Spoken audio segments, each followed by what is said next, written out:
Activating meridians. Alignment. Instability in field. Negative. Charge aligning matrix field. Positive. Coordinates reached, Commander.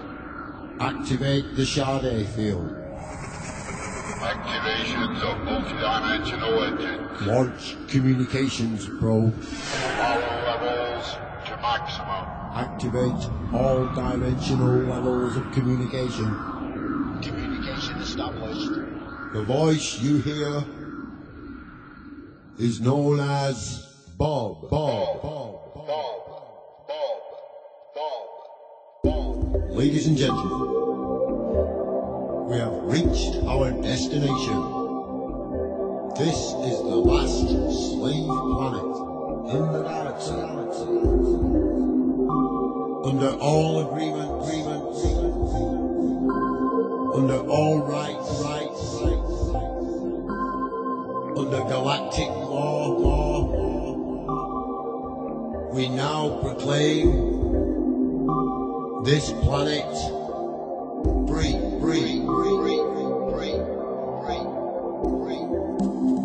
The descension of the true human consciousness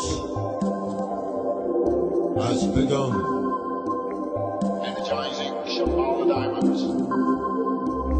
The men, women, and children of this planet are now set free. Grid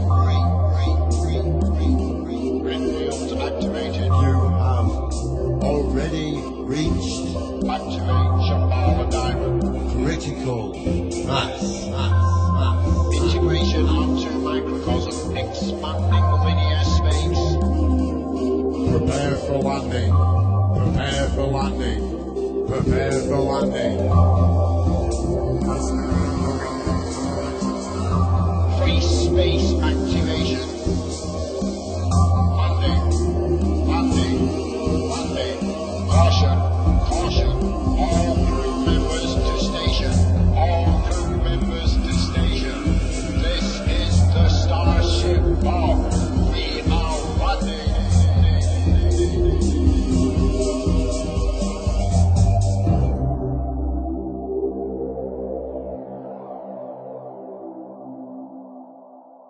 Hello and welcome to Dark City Radio. I'm your host Sarah, and today I'm joined by Gloria Morrison from JENGbA. I keep saying that wrong. JENGbA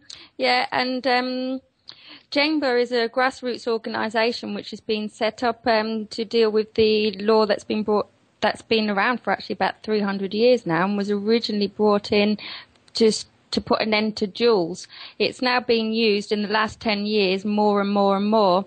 And a lot of people are actually being put into prison and convicted of murders when they haven't even been present at the crime, or just purely through association, isn't it, Gloria? That's right. Hi, Sarah. Yes, thanks for inviting me along. It's the campaign is called Joint Enterprise Not Guilty by Association, so that abbreviates to JENGbA. Yeah. And we formed in 2010 formally as a campaign group. We met, a few of us met before then, who had lost a loved one to the prison system. Mainly, these are mandatory life sentences, so these people are serving life for something they didn't actually do. And we're now supporting 400 prisoners who've contacted the campaign. We've got families all over the country, but the main clear demographic of who this law is targeting by the police and the prosecutors is working class, definitely without a doubt, and black and ethnic minority groups, but it's clearly something they're just targeting the working class. In the name of gangs, they say it's to stop criminal activity in gangs, but that's not how it's being used. It's just being used to actually not have to provide evidence in court who has committed an offence. It's just if you have a large number of people in court, the police don't have to produce any DNA or any evidence at all.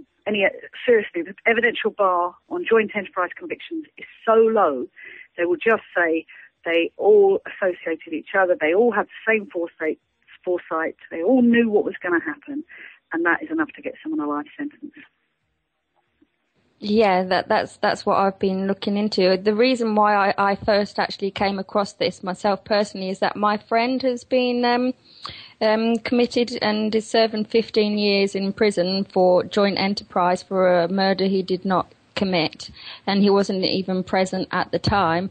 And from what I can gather is that they have during the trial they've made a lot of assumptions as to what might have occurred, and through them assumptions 3 people have been are all now serving time in prison for somebody who only one person actually killed.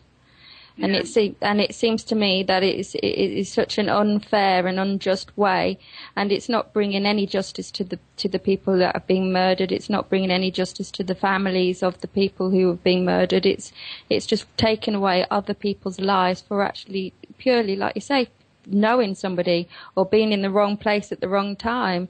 Yeah. Well, we have to question things like statistics.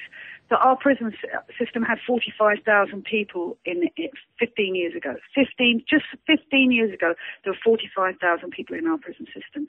Today, that's doubled. It's 90,000. So something has happened in 15 years that we've doubled, because knife crime and gun crime have not escalated. They are not higher. The reason why it has escalated that fast, that quickly, is because they're using laws like joint enterprise, which is also known as common purpose. Now, last year, when the South African miners who were shot at by the police, and they killed 26 of them, they then charged their comrades who were striking, they charged them with common purpose murder. And when that was front page news, I thought, finally people are going to wake up and realise that that's being used here too, because that was just so ludicrous, the idea that the striking miners who were on strike were then being charged with the murder of their colleagues who were shot. Is exactly what's going on. And if you look into the history of South Africa, it was used, common purpose was used a lot in the apartheid regime to stop protests. It was used a lot last year in the riots, 2011 riots, for young people, joint enterprise violent disorder. So it's a really easy way of scooping up a large number of people.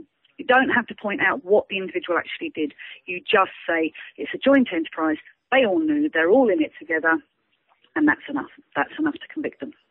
And juries are baffled by it, I think, because we can't understand how they come sometimes to some of the conclusions they've come to. It doesn't make any sense when I've seen evidence of what's actually convicted people, and there is no evidence. There's nothing there, but it's just the police will make up their version of events.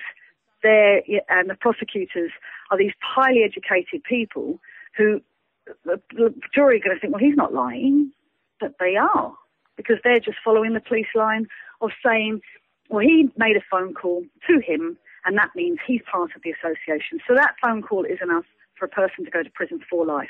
They don't have to prove what was said on the phone call. They just say the cell site analysis. There's 3 developments that's being used in joint enterprise. It's very, very scary. Cell site analysis, 1, phone calls, mobile phones. Now, when you think someone is guilty of a murder, you think of there's mens rea, there's actus rea, these legal terms that are very clear. There's usually DNA, there's usually, someone seen, witnesses. All of that goes out the window, and you bring forward modern technology such as mobile phones and say, well, that's enough. He made a phone call to him, that he's part of the joint enterprise. That's how scary it is. This is a really scary thing that is going on in today with the law and that, because the number of people that are actually in prison that are innocent is astronomical, I believe. It's my friend who's in prison, who I go and see quite regularly. He reckons that there's about 40%. Obviously this isn't based in any proper facts or anything, but he reckons from his personal experience and talking to fellow inmates, about 40% of those people are not guilty of the crime that they're actually in there for. And I think this is just totally shocking, this whole joint enterprise, and how easy it is to just lock somebody away, like you say, just for a phone call, or just for being in the wrong place at the wrong time, or they say... Or being in a rap video. That's the other one. If you're in a rap video, if you've done something on YouTube, or you're tweeting with your friends and singing about shooting them feds, that's enough. that literally is enough. They're starting to show rap videos in court to say, well, look, he's obviously part of a gang because he's in the background of this rap video.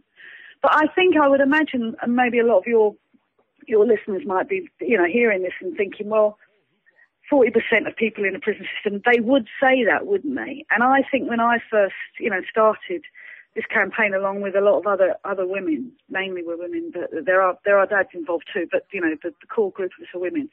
We probably, in a past life, before we lost someone to the prison system, would have thought, well, people would say that, wouldn't they? They've got a life sentence. They don't want to. I am not surprised at all that your friend is telling you 40%. I am absolutely not surprised, because now I think our whole justice system is not fit for purpose. From the point of arrest and charging someone with a law as archaic as joint enterprise, like he said, we think it's over 300 years old, that was brought to stop dueling, to bring that forward to the 21st century, it's not fit for purpose anymore. It can't, you can't make somebody guilty by their associations. We've got a boy in prison, who's made a phone call to his brother outside of prison. He's got 35 years for that phone call. 35 years for making a phone call to his brother on an illegal mobile. They don't prove what he said. His brother's also got 30 years. And they're both innocent. Both are completely innocent. That's the case in Sheffield. And you can see the sort of the tactics that certain police forces will use, like Met, South Yorkshire, all the police forces that we've all had concerns about. This is the rule of law's gone. This is a police state. If you allow police to target and say, we're going to have you, we're going to get you, no matter what, they can use it as blackmail too. They'll say, either you take this plea, you plead guilty to this one, or we're going to get you for a more serious crime and you'll do a longer. And people are doing that because they know under joint enterprise the rule of law's gone. There is no justice. No, not at all, not at all. And the more I look into this, and the more I have looked into this, the more I realise just how unjust this is. And it can literally happen to anyone. It can happen to your kids. It can happen to your brother. It can happen to your sister. You know, somebody can murder somebody that you know, and you could have phoned them 5 minutes before, and you can end up with, like you're saying, 30 years. And you have to serve this 30 years. You don't serve half of it. You have to serve the full term. Yeah. It is really full on what is happening, and it is something that really does need to be highlighted and really has got to change. The prison, the 300-year-old law is not something that is representative in this modern day. My friend was saying when he was convicted of a crime that he didn't commit, this was a robbery, and I was talking to him today on Facebook, and he was committed of this crime, and a tattoo was explained by a witness, and his tattoo was completely different. And apparently the judge turned around and said, I've never had such a good eyewitness account of a tattoo before. And it was a totally different tattoo, totally different size and everything. And the judge said these laws have worked for 400 years. So they're still working now today. And I'm like thinking, well, no, they haven't worked for 400 years. Things change as well. You know, it wouldn't have been right 400 years ago. But, you know, it's just another example to me of where our government and the people that bring these laws into play don't listen to what people have got to say, aren't willing to listen to how the system is failing and how the system isn't working. They're not willing to actually listen to anyone. They seem to think that they know what is best, and they think that they know how best to punish us. And just purely because you know somebody who's a murderer, who has murdered, doesn't make you a murderer. They really do need to start taking a step back and listening to us when we're talking about how this system is failing. Well, we were invited. I mean, because we've been fighting this, and we're all fighting for loved ones in prison. We got to a brief inquiry with the Justice Select Committee, who came out in our favour. They came out because we did submissions from prisoners. We actually got the guys and girls inside we call them the inside campaigners. They wrote what had happened to them, and our evidence was viewed. They were disturbed by it, clearly disturbed, because evidence again and again of people saying, well, I wasn't there. The only evidence used against me was hearsay. These things have all been brought back in, hearsay. And so someone's word against people turning Queen's evidence because they know that the police are saying, well, if you don't say this, you're going to go under with the joint enterprise as well. So they did come out in our favour, and that said that the DPP, the Director of Public Prosecution, Keir Starmer, agreed from that he would release guidance. Now, his guidance took him a year to do, and I don't think we're not happy with it at all. It's because basically when you're saying this is a law, it's not. It's actually a principle, so it's a doctrine. So if a principle or doctrine is applicable to the law, because this is common law, it's not statute. It's just been passed from judge to judge to judge. So the principle should apply to the law, that it should be applicable. You've got 4 bank robbers. They all have the same intention to rob the bank. They all have the same foresight, 3 of them going with guns, that somebody might get harmed. That's a joint enterprise. That's where it applies to. But we wrote a letter to Chris Grayling recently and asked him, in a spontaneous act of violence, now a fight in a nightclub, in a spontaneous act of violence, that no one's had any plan, it's just someone's kicked off too much to drink and someone gets seriously hurt, does everybody in that group deserve to go to prison because of the actions of one person, or possibly 2? Because that's what's happening. And we said, how, in a spontaneous act of violence, can all those involved have the same foresight and intention as the person who actually commits the crime? And he wrote back to us, Chris Grayling himself, and said, well, as you must be aware, a knowing look is enough to constitute a joint enterprise. So really seriously, in the 21st century, we are saying that in a spontaneous act, if someone gives someone a knowing look, which nobody can tell me what a knowing look actually is, and he thinks that's enough. He thinks that's enough for someone to go to prison for a minimum 15 years if it's a knife crime, at a cost to the taxpayer of exorbitant amounts of money. It costs £100,000 a year to keep somebody in Whitemore. So this is millions of pounds going into the prison system, the private prison system, by the way, which is getting more and more privatised. So they need clients. So you use a law like joint enterprise because that fits very nicely with the whole privatisation of prisons and building super prisons. So it doesn't really matter whether these people are innocent or guilty. And the worrying thing as well is this law allows guilty people to walk because they'll make deals with the police to save their own skin. And as long as the police get their numbers, they're getting their promotions. Don't underestimate that as well. If you get a nicking for a murder, that's going to look good on your thing, your charge sheet. And the current head of Manchester Police, Peter Fahey, sat in the trial of Jordan Cunliffe, who was a 15-year-old blind boy, didn't touch the victim, didn't see the victim, obviously, because he's blind, and still let that child, a 15-year-old child, go to prison for life for something he didn't see, didn't witness, couldn't stop. And Peter Fahey then gets his promotion to chief of police. Not just based on that, based on the fact that he's very happy with joint enterprise, like the police are, because it absolutely suits their purposes. It suits the police absolutely 100%, regardless of justice.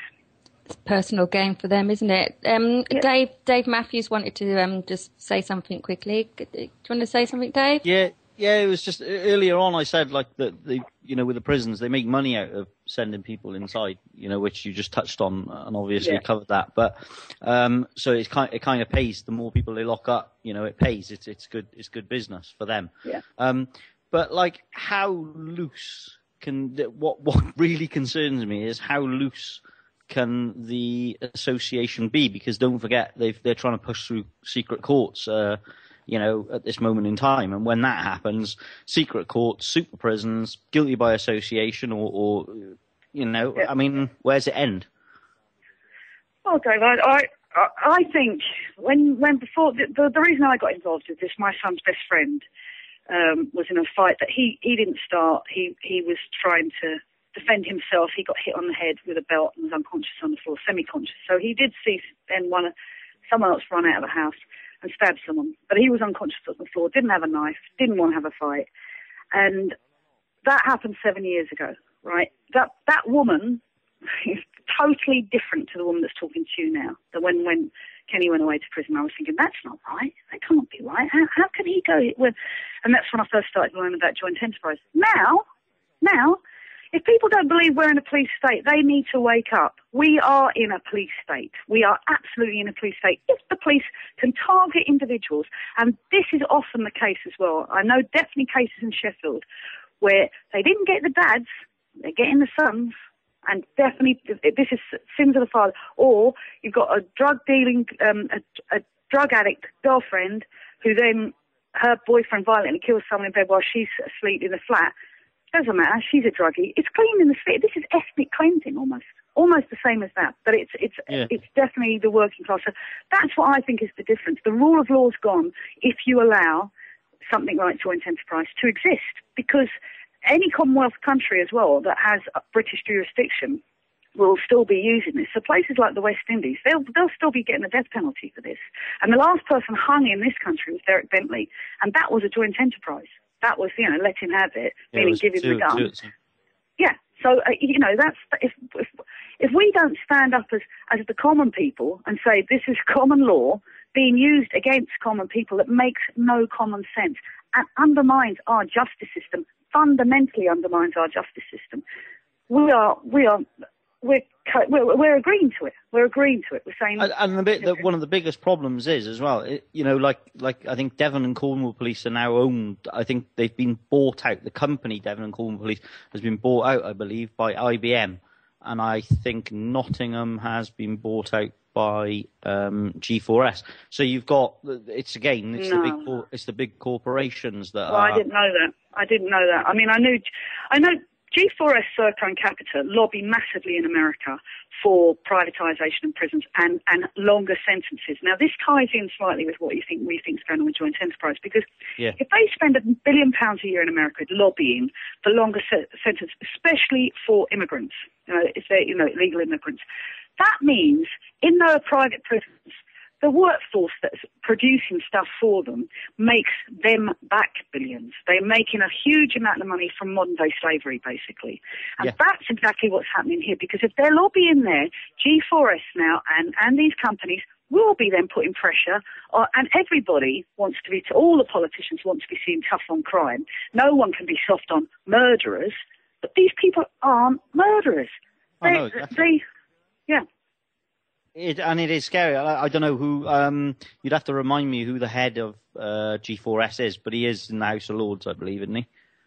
I don't know. I didn't know that either. I mean, because we're a grassroots campaign. We have to learn all these things as we go along. I mean, I don't know if people know Boris's bikes are made in Dovegate, not the whole bike, but there are components of things that are in private business that are made in prisons here. So we know that's happening.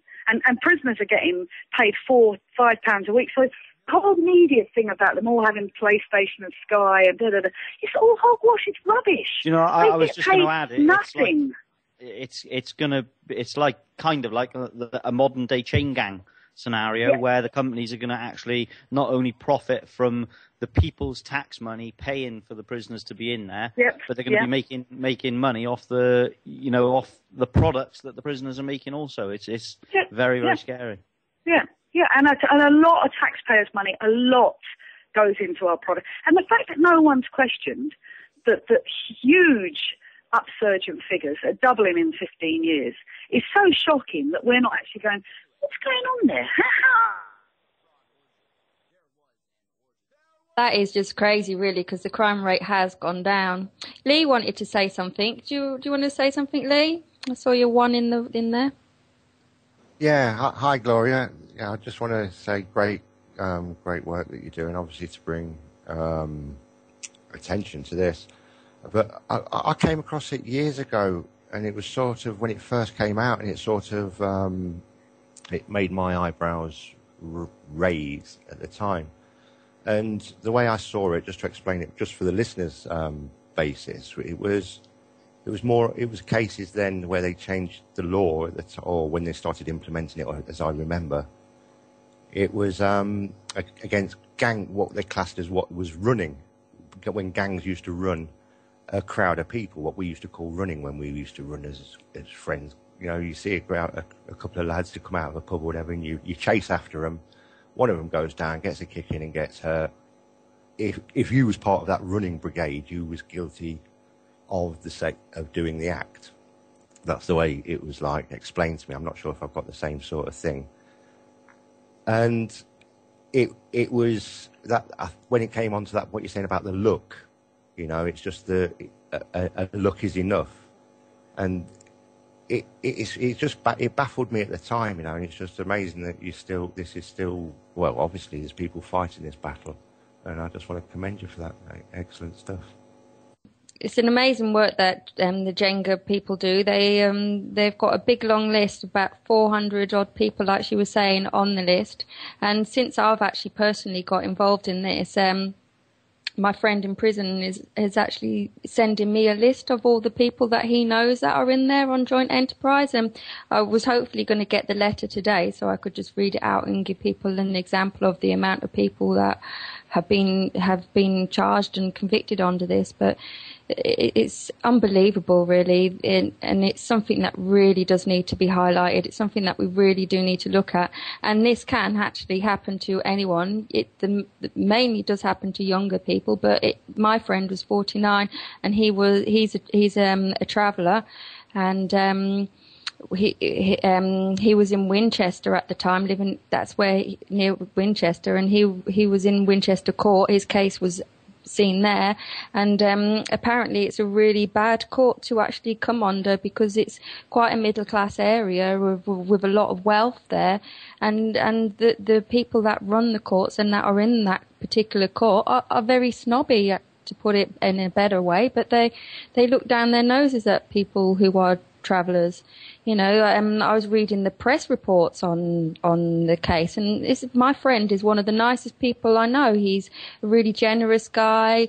People that have known him for longer than what I have never seen him raise his finger to anyone or his fist to anyone, never seen him hit anyone or anything, you know, and he was written about as if he was the scum of the earth or something, and it's just so unfair and so untrue, and it's just really shocking and really terrible that this can happen, that the people that are nice people can actually be betrayed by the press, by these judges, by these magistrates, by all these people as being somebody who they're not. And I think the fact that you've said that he was a traveller is very, very indicative of a lot of the reasons why people get convicted. I mean, and I think there's probably a lot of travellers that we haven't contacted us because they're, one, very wary of authority, including sort of campaigns, but two, they don't have the same literacy skills that, you know, or because we send a questionnaire into prisoners and we send a regular newsletter in to tell them what's going on in the campaign, and we give them updates. So what I think is really, if your friends in it, you know, was really helpful is that the guys in the prisons and girls, they spread the word, they start. I mean, a mum phoned me yesterday, her son's 13 years old, and he's been given a life sentence for a phone call he received after a murder. Wow. So, yeah. After the murder as well. It's just shocking, really, isn't it, that this can actually go on. I've been told that the senior judiciary have been very, very uncomfortable with joint enterprise for some time. We know that in 2006, Lord Phillips, who was the most senior judge of the land, he did a lecture saying, you know, this development and the use of joint enterprise needs urgent reform. But the politicians, the only way it can be reformed is in, you know, by Parliament, and the politicians don't want to go there because they don't want to, like I said, they don't want to be seen as a soft on crime. Well, the only way we're going to get them to go there is everybody badgers their politicians saying, no, we're not having this. You can't have laws as dangerous as this, because it's absolutely a lazy law that fits beautifully into the hands of the police and the prosecutors. And it reiterates all those kinds of stereotypes of travellers, of young black men, of young Asian men, of, you know, of women. You wouldn't believe how women get treated in the press, just as if they are all Myra Hindleys. I mean, it's really, really awful to see how they are portrayed if they're with someone and their, you know, partner has committed some violence. But so when I got cut off before, the idea of the runners, I mean, I can understand if you see a group of people acting as a mob, you know, you would say, well, that does seem like a very good, or acting as a gang, that seems like a very good use of joint enterprise. But actually, why don't you just charge them with what they've done? you can charge them all with what they've done. Because within that group, and what we're seeing often, there's a couple of murders that have happened in a park, where you've got another group of boys who are on the other side of the park, and they've got nothing to do with this group of boys, but they've got them all because they go to school together. Something as simple as that. So you need to we need to force the police actually to go back to being police, because they're public servants after all, and what we want is a justice system that people trust. And this type of law is another thing that will make particularly young people distrust the police even more than they do now. In places like Manchester and London and Liverpool, and where they don't trust the police, and they have every right not to. Especially when you're stopped and searched 5 or 6 times a day, when you're being harassed constantly by the police, when you're marginalised anyway, and you see them as someone who's not going to be there to help you. This type of law it breaks communities. It doesn't bring community cohesion. So it's very dangerous. It is very dangerous, and I grew up myself in Croydon in southeast London, on the outskirts of southeast London, and I do know a lot of people still in London, and on a daily basis what they have to deal with the police is unbelievable, Bob wanted to say something. Go on, Bob. Yeah, thanks. Hi, Gloria. Brilliant what you're doing. It really sounds like you're looking for justice. Yeah. I'll tell you what, it's not going to take us 26 years like it did the Hillsborough families. It's not. There's too many of us now, and we're too angry. Well, we're calmly angry. But I don't honestly think they're dealing justice, Gloria. Yeah. They're dealing law. Yeah. You don't actually go into a court of justice. You go into a court of law. Yeah. I've over the last 6-7 months while I've been here on Dark City, I've learnt some crazy stuff. I'm just wondering whether or not there could actually be claims made against the people involved, and also perhaps the ones who are representing them in court. I mean, a lot of this is very bad lawyers. It's very, very weak lawyers who, anyone who gets charged with joint enterprise need to make sure they contact us and get the right legal team, because that's the difference. Well, the lawyers can't actually go against the bar. Many people are under the misimpression that a lawyer is there to work for them. Yeah. A lawyer works for the bar. That's who they work for. They swear an oath and to it. They can't go against it. So many of us are left with the impression that the lawyer's working for you. This is, at best, a conflict of interests. And I do believe people have actually been... Well, I know myself, I've been very successful in applying the right pressure to lawyers to get them to do what they're actually being paid to do. Again, you can't get them to go... against their oath. The problem we've got, though, Tom, a lot of people are rabbits in the headlight with this. They've had we just had some data found for ourselves from our prisoners, and a really high percentage of them are first-time offenders. So you go from having no criminal background to a murderer. It doesn't make any sense. It's that in itself is a statistic that needs further examination. But they are totally rabbits in the headlight, because they think, well, I haven't done it. I mean, I couldn't stop him. I tried. Even, you're supposed to say, if you stand there and watch, you're as guilty.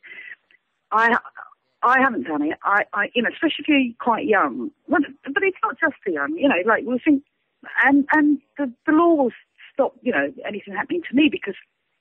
So they kind of go along with thinking, believing in their own innocence, because they are innocent, that will come out, that will show. And then once they get into court, so many of them say they don't even know who they're talking about. These people have been describing them, and they think, hang on a minute, is that me they're talking about? When the police try and, big up this big criminal exterior, if a guy called Kelvin Horlock's at a birthday party, his daughter's birthday party, he's not even there when someone's got punched and later died. Kelvin's doing a life sentence. It's, and in that case, they'd arm police sitting at the back of the court every day. So what message is that giving out to the jury? They wanted that. They wanted that conviction. That's exactly like what you're describing. Is exactly like what happened with my friend. You know, people haven't been through this system. You know, and I suppose they just all have this glimmer of hope. They know that they're innocent, so how can they possibly be convicted of murder?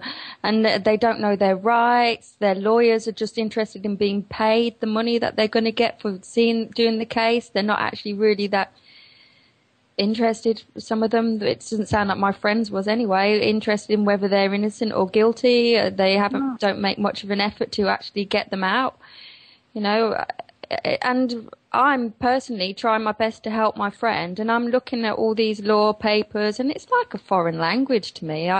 I'm really was struggling to find this section that he was wanting me to find, and then I finally found it. And it said repelled, and I didn't know what repelled meant, you know. So I had to repealed. So, but then I joined the Facebook group, and people on there have actually helped me to find this document and explained that what repelled means. It means that it's been taken away, and there's probably a similar law which I have to, a similar one that's been brought in, which now I have to try and go and find. But I think what people really, really need to realise is that our Court of Appeal is probably, I don't want to call it corrupt, but it's probably one of the worst institutions in this country. And don't forget, prisons are institutions as well. So if we've got endemic racism going on in our police force down, start at the Court of Appeal too, because I've gone to the Court of Appeal now in London several times, many times now, and I hate the place. I hate it because I just sat there and thought, are you for real? Are you serious? The case of the boy who made the phone call from prison to his brother outside of prison, 4 lads from Sheffield got convicted of this murder. Then they did 5 in the next trial on manslaughter. And in that, the forensic expert proved that the gun that the police said was the murder weapon could not possibly have fired any gun. It was old, rusty, it had been found. So that couldn't be. So they're all acquitted, because the police have planted a gun that's not the murder weapon. The mum watched that and thought, because it's her 2 sons now, she's lost to prison for 35 years and 30 years. So she goes back to the lawyer and says, hang on, if it's not the gun in that one, that's the only evidence that they tried to say that convicted my 2 boys. So they go back to the Court of Appeal. You know what those judges said? They should have used a better forensic expert in the first trial. Regardless of the fact that one boy's got 35 years just for making a phone call, the other 3 couldn't possibly have been there because they were in Meadow Hall and they wouldn't have been able to get to the scene of the crime. So all the evidence was very weak anyway. But they knocked them back. That's what it's called. Because the other thing about this is the judges don't want to say that they're making any mistakes because it's their learned brethren. So my learned brethren, he hasn't made any mistake. So because also once we do get someone out and joint enterprise, you mark my words, we will. But I don't know if it's through the Court of Appeal because the place is just nuts. It will set a precedent. So then someone else can say, oh, hang on a minute, my forensic expert wasn't very good. I'd like to get more forensic. So this whole can of worms will start to really come unravelled. But I mean, it's kind of coming unravelled anyway now because of, well, 1, because of our campaign, 2, because there's too many people in prison that shouldn't be there. And also, we've got good supporters now, like Lord Ousley's our first, our patron, and Jimmy McGovern's our first patron. Now, Jimmy's last film was Hillsborough, which completely exposed what was going on, you know, with the corruption with the South Yorkshire Police in Hillsborough. He's now done a film which has just finished being filmed, and it's going to come out and show it in the autumn, which is exposing this problem. That finally will get the British public to realise how awful and unjust joint enterprise is.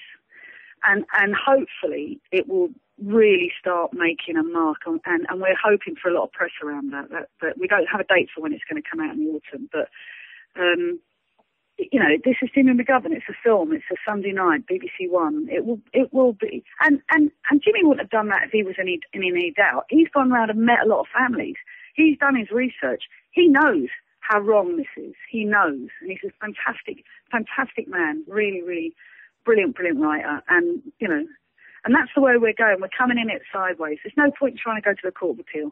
They just come out with hogwash and I'm being very good. I'm not swearing this evening. You're all right to swear, Gloria.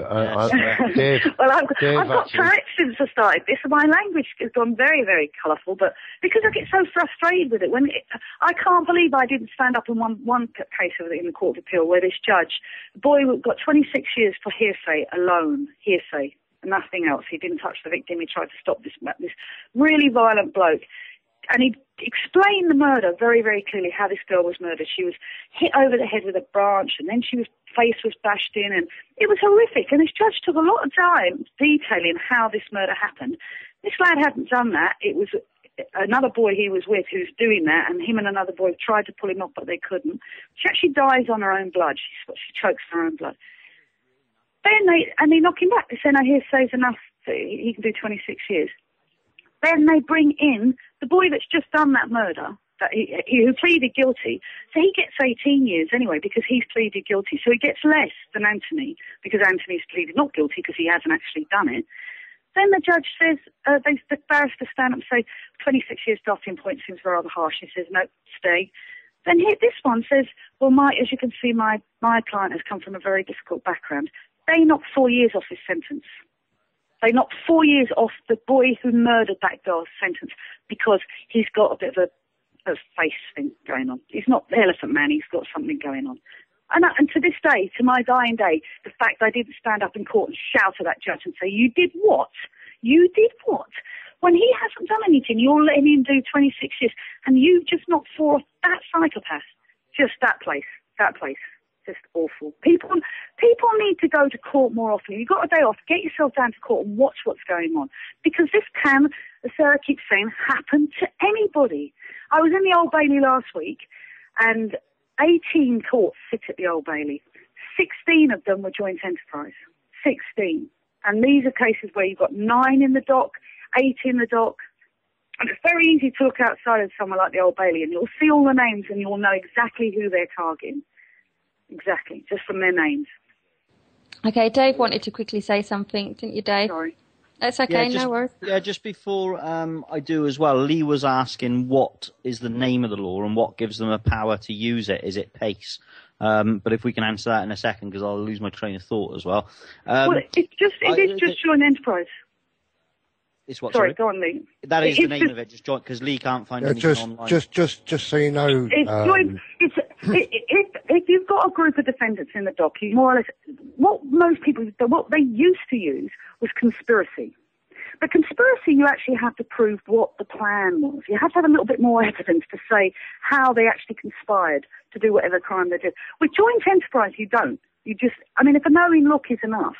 So it is guilt by association. So it's joint enterprise, but it's also common purpose. They're the two. It's a doctrine. The principle is joint enterprise. So it is just basically based. It's based on case law, and that case law just creates more case law and more case law. Yeah. Which is I don't know if it's based on case law. It's a doctrine that's applicable to law, and they've stopped using conspiracy. They're just using joint enterprise because they can get more people. Right. Well, just to butt in, that's the thing. A few of us are a bit of legal beagles here on Dark City. Dave, especially myself, we like to dig into laws and find what they're really saying, you know. Yeah. And obviously, the first thing I did, I'm searching your site to see what law it is, what it's like. Normally, it would be something like so and so and so and so date or whatever. I couldn't find it on your site, so I'm searching legislation.gov.org. .gov.uk, for the relative law, so I can be reading it. And again, putting joint enterprise just gives us a 0. Yeah, because it's not law.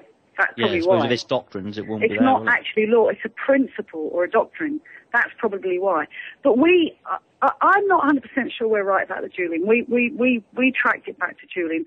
We actually think it might go back as far as the tithes. You know, when you had 10 men in a tithe, and if one of them committed commit a crime, if the others didn't actually dob him in, then they would all be guilty of the crime. So, it's a similar kind of thing. There might be something in the Magna Carta that helps. I don't know. We don't have the kind of, but it definitely has been used more sweepingly. 20 years ago, they could have charged all Stephen Lawrence's murderers, all those boys. They could have charged them with joint enterprise, but they didn't. So something has come forward in the last sort of possibly 10, 15 years. We think it's about 95, where probably ACBO, probably the heads of police have just gone, you know what, we can use this doctrine, just that'll get these gangs off the streets. And then it's gone wild. It's really out of control, and it's very tragic. Can I just add, finish what I was going to say though? With regards to the way that the people are represented and the QCs and one thing and another, I was in Crown Court the other day for a friend of mine's bail hearing, and the judge, I mean, this is how stupid some of those wigheads are. The judge turned around and told the QC, don't talk to me about technical bail. I cannot recognise it in this court, and I do not recognise it.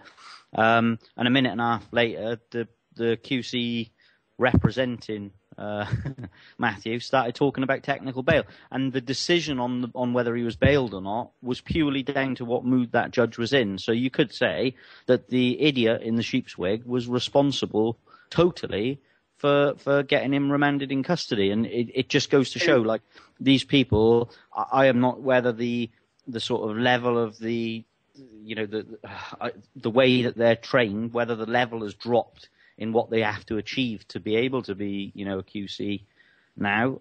I don't know, because it just sounds like this is so broad brush, and I didn't even know this existed till Sarah was talking to me, but I didn't realise how serious this was, because this is like major scary, and this is the big corporations again. Yeah, well, we can make generalisations about who those barristers and, the kind of backgrounds. You don't become a barrister if you come, well, you do. There are some, struggle and got there. But a lot of the lawyers have come from very privileged backgrounds, and they don't believe their clients are innocent. A lot of the barristers, too, they will make their way to the bar. But then I think the interesting one here is that those barristers now, then they want to sit on all these judges, because that's their retirement. So they're not going to tell the judges to piss off when they're making absolutely immoral decisions. They're not going to do that, because the people who select who become the judges are the judges. So you're not going to, if you're a Judge John D, which doesn't actually exist, and push your nose against the establishment all the time, you're not going to go anywhere. You're not going to go anywhere. And that's our problem too, that we've got such a hierarchical divide between who's actually ruling, this, and who's putting these people away, that the gulf is massive.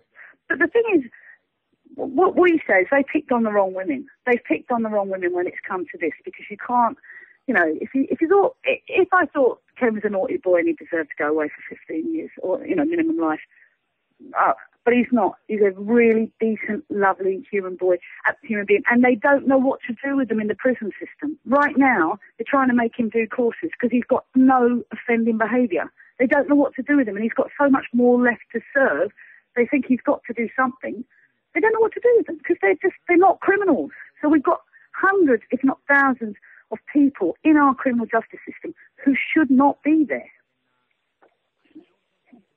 Yeah, totally. And another thing that I remember reading somewhere from a prison governor, what he actually wrote is that he was saying that if all the prisoners were released tomorrow in life of prisons, that he reckons that over half would never commit a crime again. And I'm thinking that's because they probably never committed a crime in the first place. Yeah. Well, I went to something Grayling was talking about a little while ago, and all he cared about was, because he wants to build super YOIs, that's where he's going. And all he kept saying, he said, well, it costs four times as much to send a boy to a YOI as it does to send them to a boarding school. And he said it about 3 times, and I just looked at him thinking, well, send them to a boarding school then, these marginalised kids. Don't send them to prison. Send them somewhere they get privilege, where they'll get a different kind of background, a different education. No, he wants to send them to YOIs because they're scum. They don't care about them. They don't care. No, they've got that them and us attitude, and I think that's responsible for a lot of things that are wrong with our society today, and it makes it very easy for people to harm each other because of that them and us attitude. And well, yeah, but terrible. I think the other thing, I think this is really important. I mean, the great British justice system has been deemed as one of the best in the world, okay, for years, where we've got a fantastic justice system. Have we really? Have we? When we've got a lifer population in England, Ireland, Scotland, 19%, nearly 20% of the people in our prisons are lifers.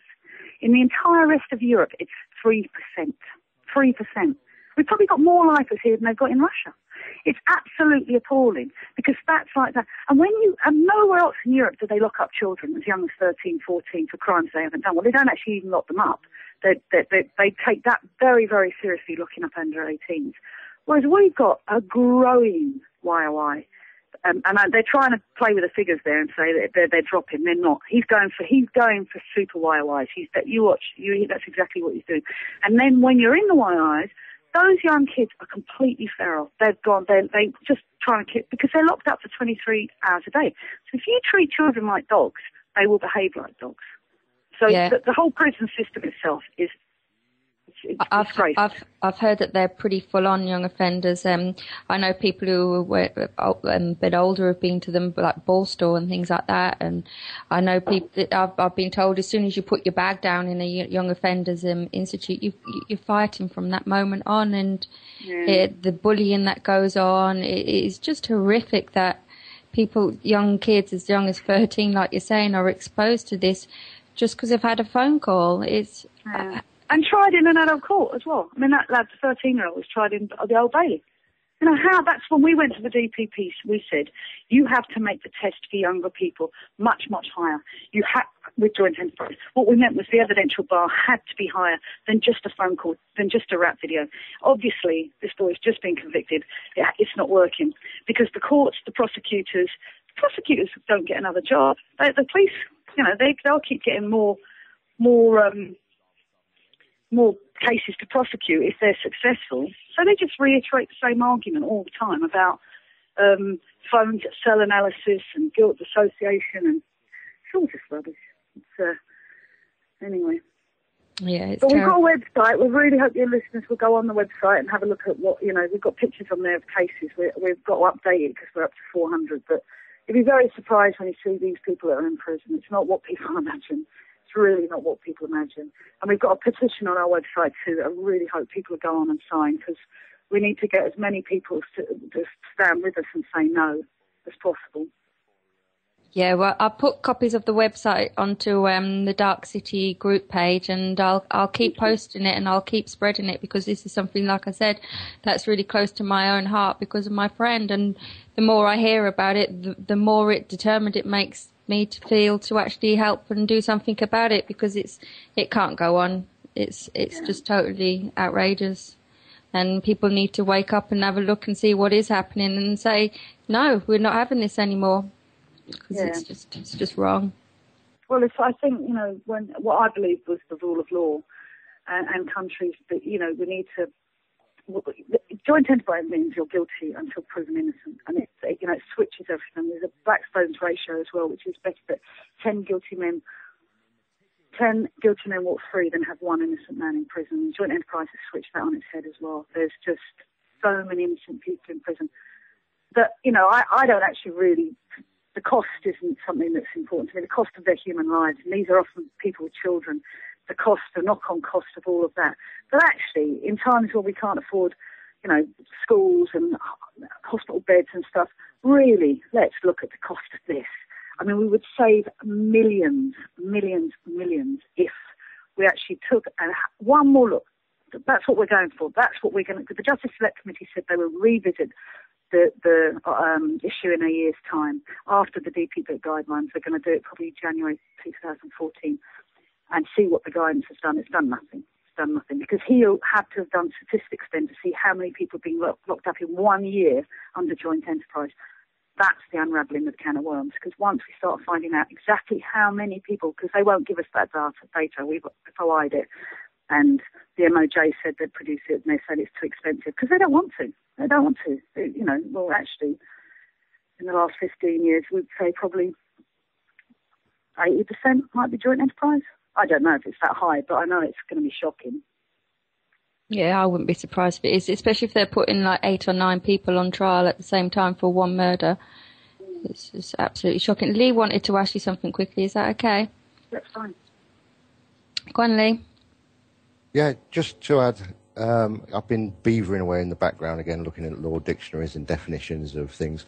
And just what I found so far, joint enterprise is the same law as joint venture, which is a commercial law. Joint venture, yeah. But it's one that's non-commercial. You're not making any money out of it, or it's not a commercial venture. I think it's probably saying joint criminal liability there as well, right? Isn't it? Okay, so for us to get into what we've got to look at the joint venture laws and see what that's all about. And what I've discovered is there's different clauses, obviously, and one of them is the way that they've got it is an expressed or implied agreement. Yeah. Is the first one. Secondly, is a common purpose the group intends to carry out. Okay, Yeah. so they've all planned it and they wanted to go. Yeah. Right? They've shared profits or losses. That's drugs. Yep. Yeah, and now it says and. Now this is an important thing that it uses the word and in legalese. And it says the next one, each member's equal voice controlling the project, also termed as a joint adventure. So that basically means if they're somebody that, if they'd have said to them, look, don't do that, it's stupid, they wouldn't have got listened to. That makes that law irrelevant to them.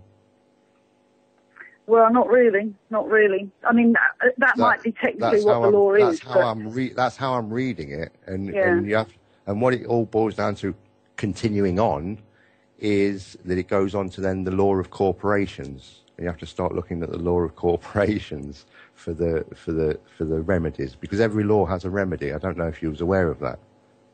Every law has a remedy. Every law, they write them like that. They're obliged to write them like that. That goes back to the Magna Carta. Okay, well that would be interesting. If you could. Yeah, so that's what you've got to. If you've got any people on your team that are looking at the laws, that's where they should be digging. Okay. And obviously, one of the things why I said it's an important thing is they've given us 3 clauses there. One was an expressed implied agreement.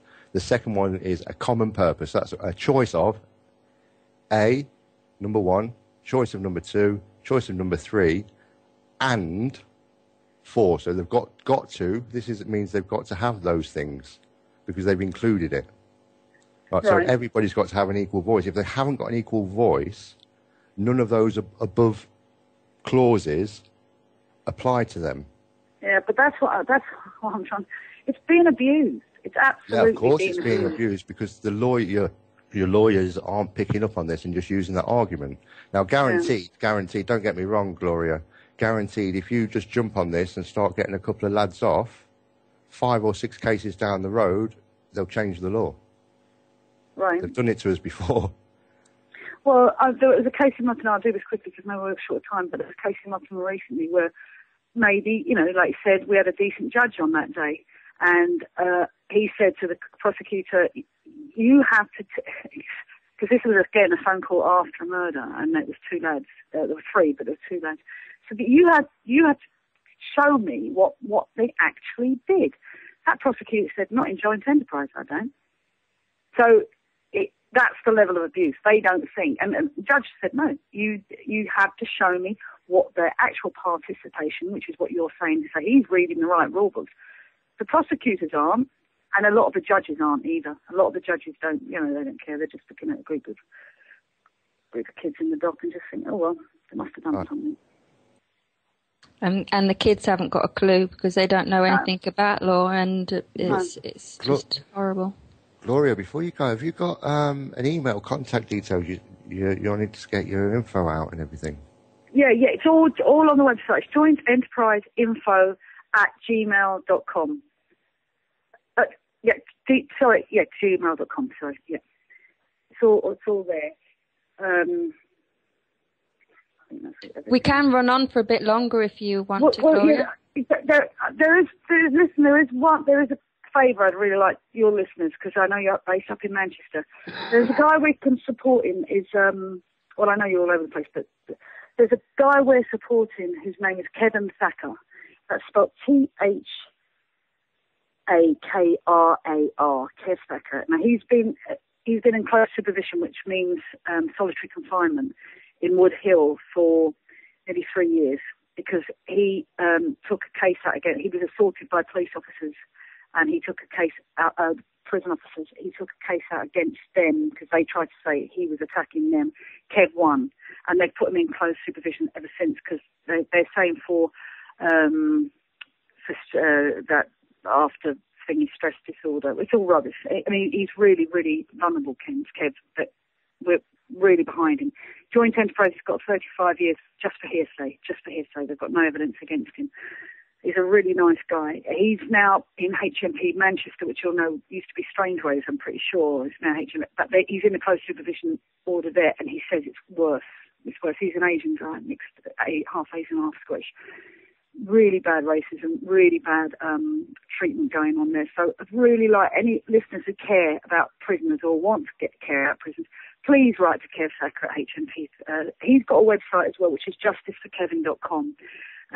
He's such a fighter, Kev, too. I don't know how he's staying sane. He said it's like the Count of Monte Cristo in the close supervision, because close supervision is supposed to be for people who are a danger either to themselves or to other people, not just to kind of someone who's supposedly suffering from post-traumatic stress disorder. That's what they're saying wrong, Kevin. It's not. It's because he's fighting the system, and he beat them. He beat them because those officers then had to leave the prison service because they were violent thugs that tried to really, really harm him. And if you go on his website, you'll see that.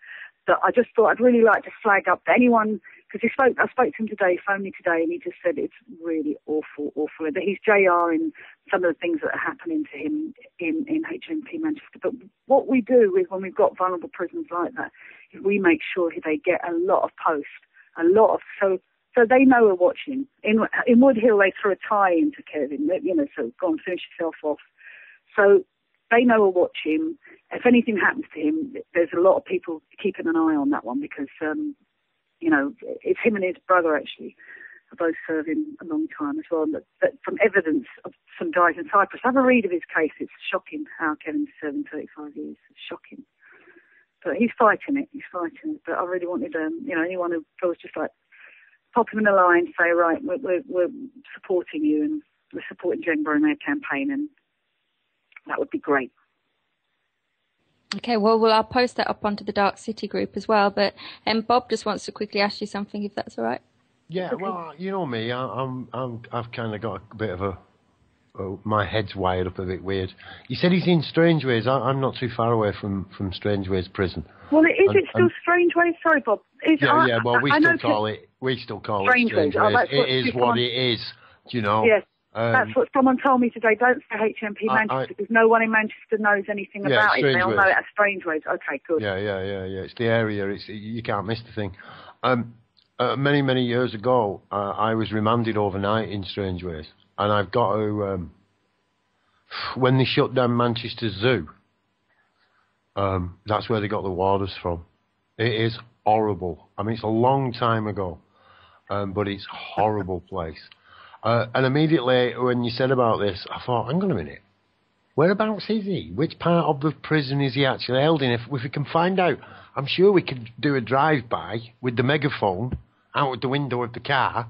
Oh, man, that would be brilliant. Wouldn't it? Wouldn't it, Dave? It just all come into my head. That would be so brilliant. It would be so brilliant. I mean, we need to find out. On what's been going on with him, because I don't know. And he was trying to doing a joke with me today because I'm actually going away tomorrow, saying showing off going, I've got such time for Kev Sacker. He's such, and his mum and dad go everywhere. They've tried everything to help, and his dad actually got put away for 5 years for driving his two sons. That was all Joint Enterprise, assisting an offender when they actually.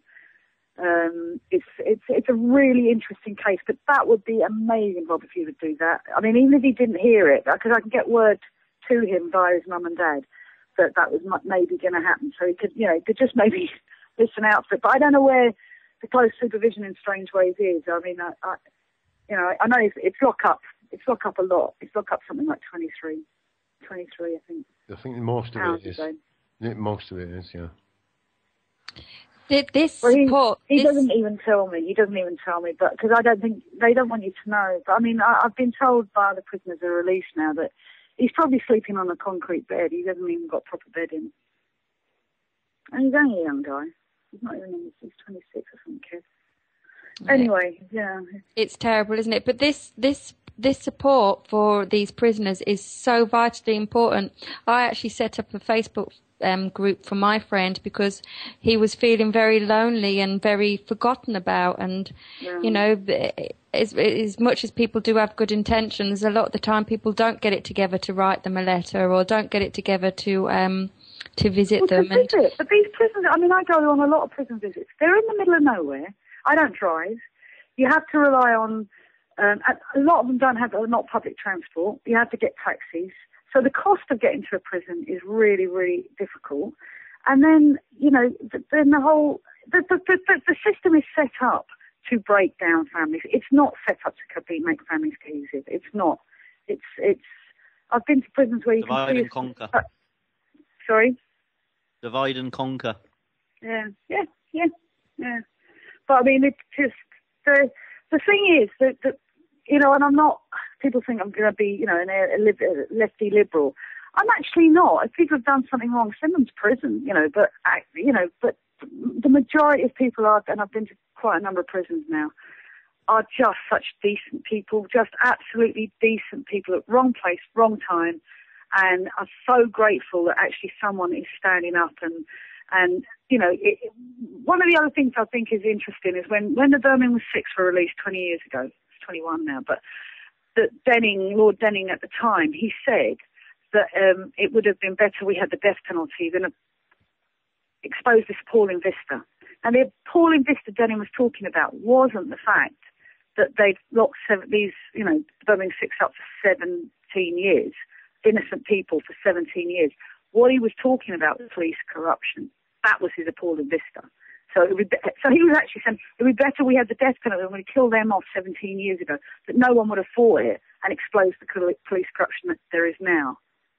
And that is where we're at right now. Right now, the police powers are so out of control that if we don't stand up to them, this police state that we're sleepwalking into will be something that is much, much more frightening. Much, much more frightening. It's hard to believe that it could get more frightening than what it already is, isn't it? You know, especially if you're a 13-year-old child who's just been sentenced to 30 years in prison or something. It's just unbelievable. And or Jordan Cunliffe. If we're looking up 15-year-old blind kids, you know, and then his victim is now Maida Tory Pierce. She's Baroness Newlove, who still goes around the country talking about her husband's head being kicked like a football. He didn't. He came out and attacked these kids. He didn't come out and say, what are you doing to the mini digger in my garden? And it wasn't even them, these kids there were a group of lads coming home from the fish and chip shop. It wasn't even them, it was a group ahead of them, and it's quite rural. He came out and went, yeah, come on, you fuckers, I'm going to fucking have you, and attacked them. So it wasn't like he came out and remonstrated and said, well, you know, he attacked them, it was agreed. He was pissed, it was agreed in court. He had 9 cans of Stella, you know, and he sustained one blow to his neck. But just shortly after that was when Tony Blair started talking about feral Britain and broken Britain, just shortly after that case. So don't you think they were looking for a case in Warrington that would do? They're looking for this one where you've got a group of kids where 5 are charged, including one of them that's a blind kid, but it doesn't really matter because no one's going to be watching this. Lock them all up, get 3 of them, for one blow to his neck that actually wasn't deliberate. I mean, he attacked them, so in the fall, he sustained this one blow to his neck. In the fall, and he doesn't die on that Friday. Sadly, he died on a Sunday. That's Gary Newlove, and now Baroness Newlove is the Minister for Victims. So that's the political nightmare that case is in, because even though Jordan Cunliffe was innocent, the prosecutors said that they would allow the medical evidence for his eyesight to be in court, and then the prosecutor stood up to him and said, you can see, can't you? You're lying about being blind. How is a 15-year-old kid in the court of law going to deal with that? A prosecutor telling him he's lying about his eyesight. I mean, no. You kicked the football. You were kicking a football. Didn't anyone see the blind Olympics football? Anyway, the Cunliffe case is one that we're all really, really passionate about because that's the rule of law gone. If you're going to lock up 15-year-old blind kids for something you couldn't see, didn't do, you know, we're seriously in trouble. Seriously in trouble.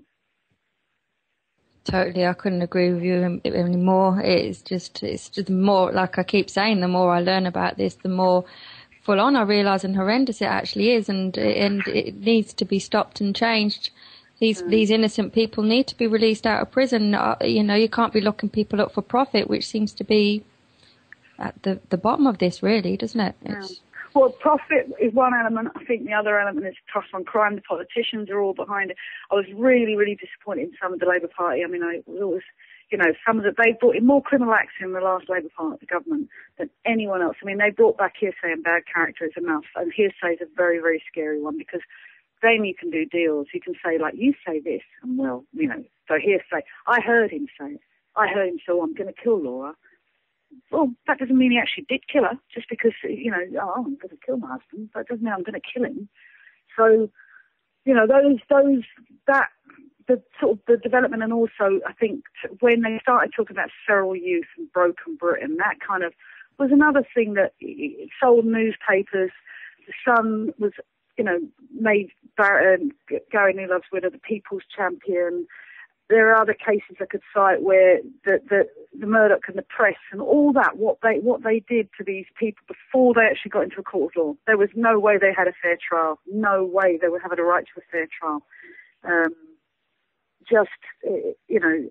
And we know now, we did a submission to the inquiry, but we know now that, the press has been tampered with. We know the police release evidence, stories to the press as well. So, especially in Jordan Cunliffe's case, there was definitely stories being leaked about the boys all laughing and giggling in the dock and stuff like that, which just is so wrong. And we know juries are not stupid. They are going to be, especially now. Of course, they're going to go on the internet and see what they can find. And so, all these other sort of modern technology things. It means that the right to a fair trial is very, very tricky if you're from a working class background. If you can pay for it, if you're Pippa and you can wave a gun, which in France means that you should be prosecuted for 3 years. They've got a rule in France that if anyone's brandishing a firearm, that's it. You go away for 3 years. And anyone in the car, actually, join.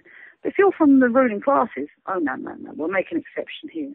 And that will happen in joint enterprise too. We've got lots of cases where it will not affect people. I mean, why not charge the police with Ian Tomlinson's murder? They were all there. They stood and watched while he did it. They're saying that's enough. Why not charge the police with Janet Alder's brother's murder? They're all standing there making monkey noises as the man dying on the floor. That to me, if joint enterprise applies for one group of people, why doesn't it apply for everyone? Except that we do actually want it abolished. But, it's very, very clear who this is used to target. So. Is that Tomlinson? Was that she speaks for Mothers for Justice? No, he's the one that was killed in the riots in Tomlinson. Right. The one. So I've got the case you mentioned there about the police. They were caught on video. Literally, a man died, making monkey sounds and saying, basically willing him to die. Literally willing him to die. Janet Alder's an amazing woman. Amazing. I've heard her speak. At Manchester. She's brilliant. And and look how long it's taken them. The story they found that they hadn't even buried their brother. 11 years on, they found that the police, they'd swapped the bodies in the morgue, and their brother was still in the morgue, and this woman who was supposed to be repatriated, was being buried in her brother's grave. So how people can get away, and the thing is if we continue to allow the police never to be held to account, if they continue to act with impunity like the way they are, that's to me a very, very scary thing as well. No one's been held to account for Janet's brother's murder, no one for the Sean Rigg murder. There's numerous deaths in custody that they just get away with. The idea that Smiley Culture went into make himself a cup of tea and then decided to stab himself in the heart, and they expect people to believe that and not start distrusting the police, it's just a nonsense. And if they don't prosecute them, if they don't prosecute when Ian Tomlinson's being kicked or pushed and thrown on the floor, it just means that it is one rule for one and one rule for the other. And like you said, divide and conquer. And who's got the strength? They have right now. But if we keep educating people like yourselves, you keep spreading the message, and we start saying, well, do you know what? Are we back into Magna Carta? Are we back that far? Because this is medieval. This is medieval that we're locking people up for life. For life. Ken's lost his best friend. My son got married on Saturday. It's his best friend, and he asked me today how the wedding go. You know, those milestones are the things that really break his heart. Why? He did the right thing. The other thing about Ken is he did the right thing. He did what we would like our young people to do. He told the truth. He told the police exactly what he'd seen, even though he was dobbing his friends in. He told the truth. And then they hung him out to dry and put him in joint enterprise. And he wasn't doing it to save his own skin. A man had been murdered, and he couldn't live with that. He gave himself up, and he told the truth. And he's doing life. So it's just terrible. It really is. But listen, if any young people do get caught up with it, in it, they need to be aware that it is very, very serious. They need to definitely don't take the duty solicitor. Contact us if you want. Definitely contact us, and we can recommend a solicitor. Doesn't matter where you are in the country.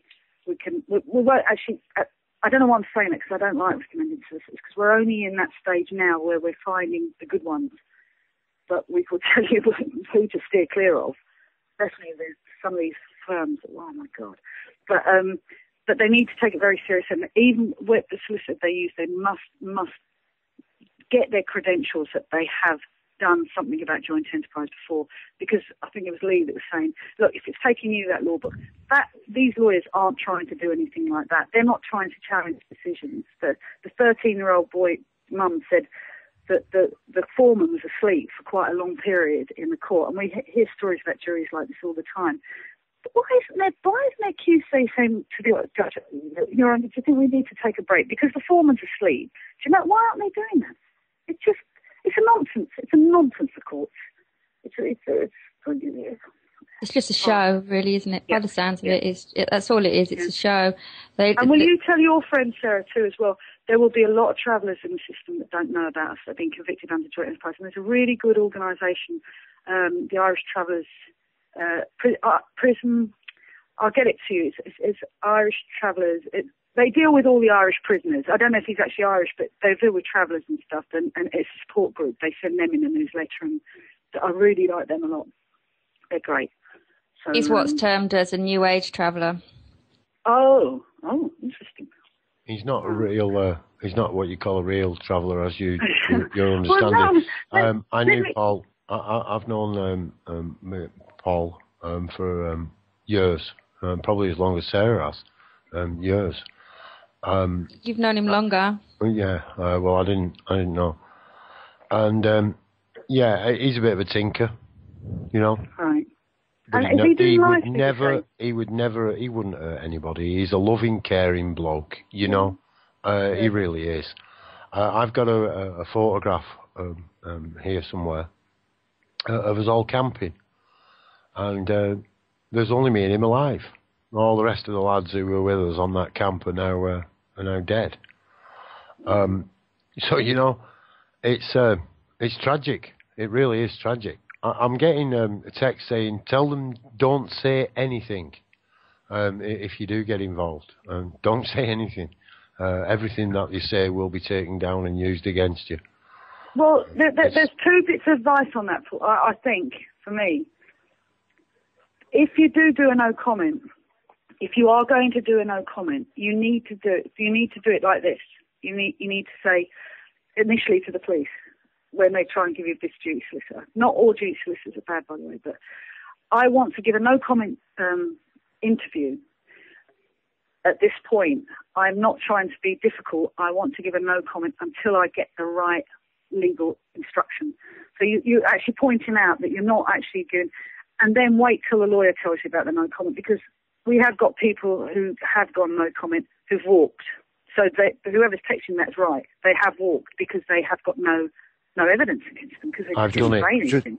Just to put in, Gloria, the reason why what Paul said about nothing you can say to the police can be used again for your benefit. It can't be used. It's part of the rules of their game, like the rules of Monopoly or the rules of tennis. Yeah. The rules of their game is whatever they get can't be used for your benefit. Right? They tell you that. Will be used against you. Not for or against you. Against you. Right. Right, so they're telling you you're right to stay silent. Don't say anything. When it comes to the time to say it, you say it in court.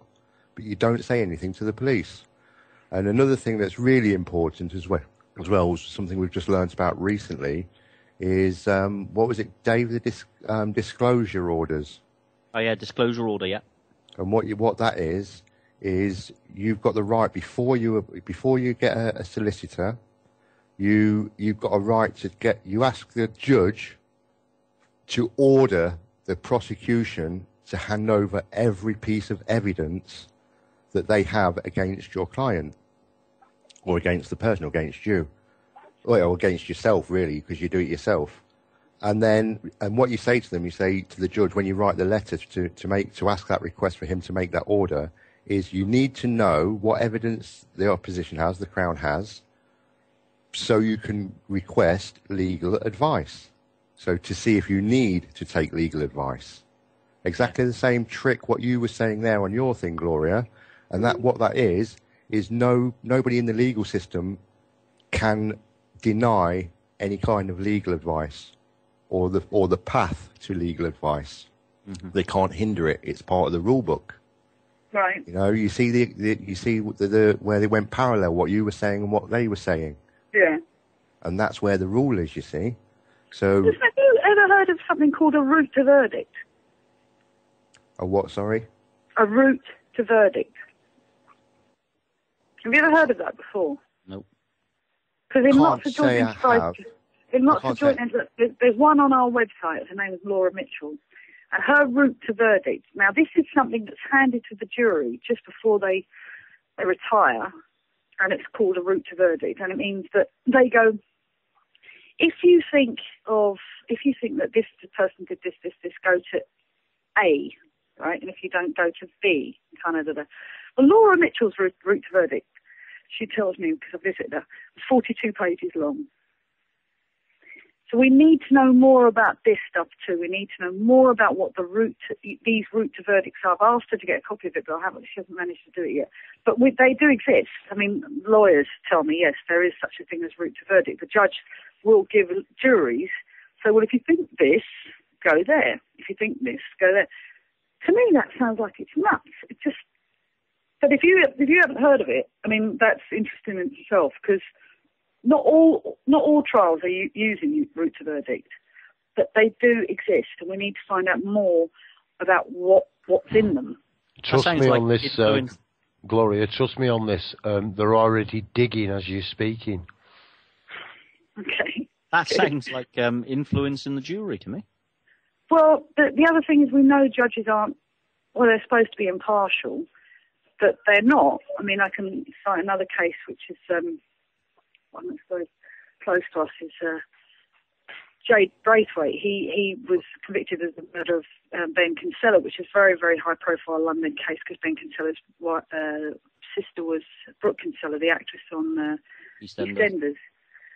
And Jade had the only evidence against Jade was that he made a call. He went to primary school with one of the boys. That's the only evidence, the association.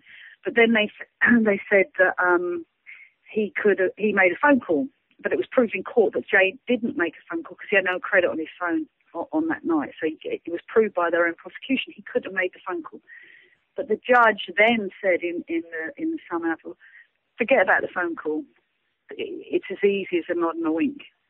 So again, in another spontaneous act of violence that he had no part of. His friends were being attacked. Jade's friends were being attacked by Ben and his friends. And unfortunately, again, Ben died. But that, again, like I'm saying to you, if the nod and the wink, if the judges are going to say, well, disregard that, because that doesn't really matter. It's as easy as a nod and a wink. Well, that's not impartiality. That is them telling them. Is that not practicing law from the bench, Lee? Pardon, say that again? I was just saying to Lee as well, is that not practicing law from the bench? Yes. So I That's wasn't. making- So I was just. Yes, but I've been reading into told. something. So I've been told by lawyers that summings up will be key in this. We've got quite a lot of summings up, but like I said, we're grassroots. We've only just got an office, and we're not legals, and we're trying to get legals on board, but that's a tricky little melting pot that we'll get there. I'd much rather use people like you who've got sort of legal interest and right, we'll have a look at that. We'll do, I'd rather Well, that yeah, our we campaign haven't got any allegiance to the bar. But Yes. the thing, can I just add, sorry to butt in, Sarah and Gloria, with the police thing, Lee is completely correct that, you wouldn't even have to do a no comment interview. The way that the police word it is quite clever, that they imply that it could go against you if you don't say anything. That's the implication, yeah. But that is very rarely the case. Like the best thing is simply to remain silent. You don't have to speak. You reckon, is that your advice to all? Because I talk to a lot of young people. You hold the right to remain silent. Say nothing. I'm invoking my right to remain silent. And the other thing, if they're using Magna Carta, if they're bringing this law back from Magna Carta, because they keep saying they won't recognise Magna Carta, there is a section in Magna Carta. I don't know what it is. Guy Taylor knows it off the top of his head. But in order to enforce the law, the person enforcing the law should know the law. And how many police could recite any law to you? They don't know the law. So, like at that stage in the game, any young people, they should all be advised. My son suffered an injustice lately, and on a much, much smaller scale. But there's no, from what you're saying, I'm shocked, deeply shocked how far this has gone and how serious it is. And again, it's a prime example in this country of we need to create something better. We need to walk away from this system because it is so broken. It is so reliant on corporations and so money orientated. We're in a lot of trouble. We really are. I don't know where I know you guys are all around the country, but in London, the police are going into schools. They went in first with a film called Who Killed Dion that the kids weren't getting anyway. But they're going into schools, these two sympathetic police officers, because they want children to be aware of joint enterprise, because you have to be very careful who they're hanging out with. So you hear where they're coming from. To me, that's not police, it's propaganda, because they should not be telling children that they can't hang around with their mates on a street corner, and presuming if they're for black kids, that they're gang, that's a gang affiliation. So it's a really but the police in London are doing it. Pretty sure they're doing it in Liverpool. Yeah, pretty sure they're doing it in Liverpool. They're the two places where they roll things out when they want to see if they kind of test and work. I was in a meeting in Lambeth with some elders who'd fought sus and they'd fought against those kind of laws. And those elders asked the CPS to come in and the police to explain joint enterprise to them and to explain this film that they were taking around and showing their young people. And I was in that meeting, and the film's Ken. It's the boy I'm supporting. And because they got him, they go into a police station. He was at Swarside at the time, and that community stood up and said, "Nah, we're not having that. You're not showing that in our schools." They absolutely made them walk out the door with their tails between their legs. It was so moving that community was the first community I saw actually do that and say, "We're not having that. That's sus from the 70s. Move forward, but more serious if you're saying you're going to put people away for life." So that was so really, really inspiring for me. Really, really inspiring. But one of the problems we've got is galvanising communities to realise they can do that. They can say no to the police. They can say, hang on a minute. I mean, really inspiring another story I can tell you is Jan Cunliffe, the blind boy's mum, went to one of those community policing things with Wes Granger, who's the cousin of Anthony Granger, who was shot in Manchester, and Peter Fahey was on the platform talking about communities. Jan waited her time because she wasn't sure she could do it, but she stood up and actually challenged him. He told her to shut up at one point because she was challenging him. And then she said, my name's Janet Cunliffe, my son is Jordan Cunliffe. Did you know he was blind? Did you know he was blind? Now, Peter Fahey sat in that court case the whole 6 weeks. Now, what would he say? Rock and a hard place if you think about it, because he is blind, and he was in the court case. He said no. So if he didn't know he was blind, how did the jury know he was blind? Mm-hmm. This is the thing that I find does seem to be happening, is that people, it's like you said, they're just not being represented very well, are they? And their character isn't being, and just basic things about being blind, and their character isn't actually being put across, because it sounds like so many people that are really nice, genuinely nice people that we all know aren't murderers and aren't capable of being murderers, are just having character assassinations via the police, via the courts, and then they're being convicted under this joint adventure and joint enterprise, and it's just or venture. But or you could get a bit more sinister, which is where I've come to now. When I think we're in a police state. You have solicitors and the CPS all piss in the same pot and are working together, and there's no way they're going to get a fair trial anyway. There's no way, because decisions are made before you get anywhere into a legal establishment anyway, like in the Court of Appeal. Can I add to that, Gloria? Go on. Just for the benefit of the listeners, if people, like you say, take your advice and go in, I recommend it highly, go in and sit and listen to these court cases, like you say, very often the two barristers are laughing and joking and this and that before the case is even heard, and they are almost to the point where they are making arrangements. It's laughable, really. Yeah. And then they all go and have a meal afterwards. They're absolutely all, there's, and we have to say this, and I don't want it to be them and us, but that's what it is. We can't have 400. If we've got 400 people now, 400, who are maintaining innocence because they are innocent, how many more are there? And how some of these prosecutors, because when I said I was at Foley last week, the prosecutor went from doing a case on the Friday, he was crossing over, he was doing both cases, and saying the same argument, well, we've got cell site analysis, da-da-da. How do these people sleep? Yeah.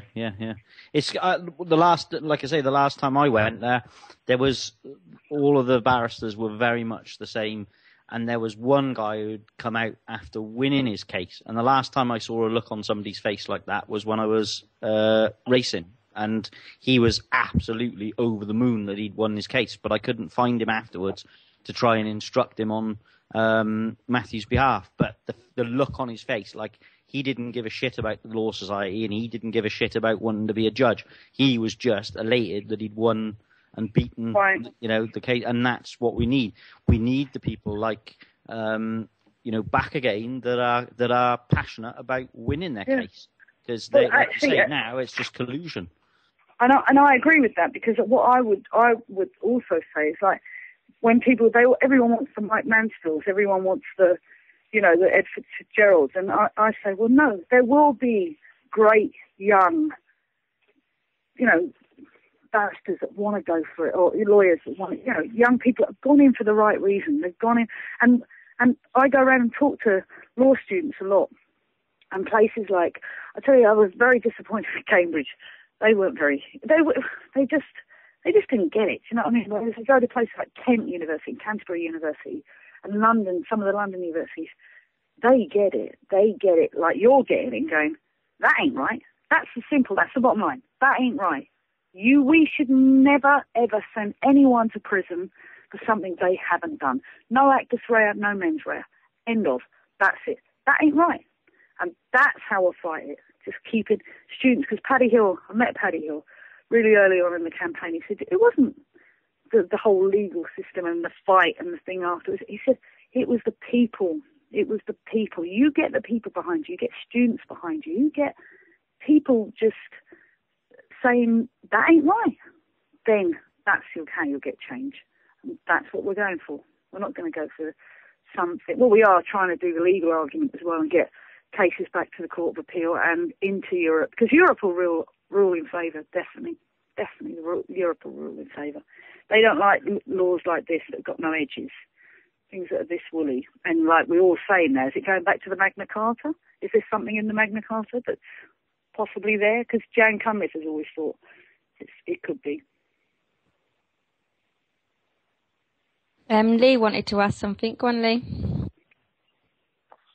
Yeah, you just threw me a bit with the thing going back to the Magna Carta. But yeah, it's like a victim of common law is what jumped to my mind just there.